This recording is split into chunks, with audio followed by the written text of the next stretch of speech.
आता आपण नाश्त्याला चणे करणार आहोत। हे चणे मी रात्रभर भिजत घातले होते आणि आता याला कुकरमध्ये शिजवून घेऊया। 2 शिट्ट्या काढून घेऊत म्हणजे हे नरम होतात छान। कारण माणसांना 8 दिवसातून एखाद्या वेळेस तरी चणे खावं। हे चणे खूप चांगले असतात शरीरासाठी। त्याच्या चण्याने ताकद येते आणि खायला पण खूप छान लागतात हे चणे। छोल्याची भाजी करतो आपण किंवा चण्याची उसळ भी करतो खाण्यासाठी।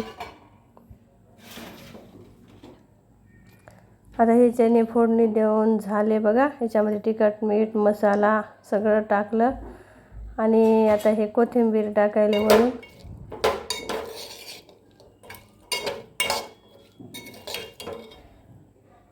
आता आपण एका प्लेटमध्ये हे चणे काढून घेऊन त्याला वरून आपण आता ही प्लेट सजवूया।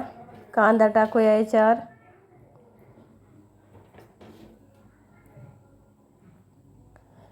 कोथिंबीर टाकून घेऊया आता।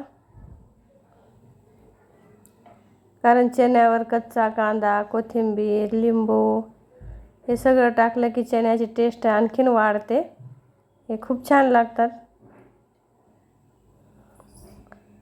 हे बघा आता असे हे चणे खाण्यासाठी रेडी आहेत।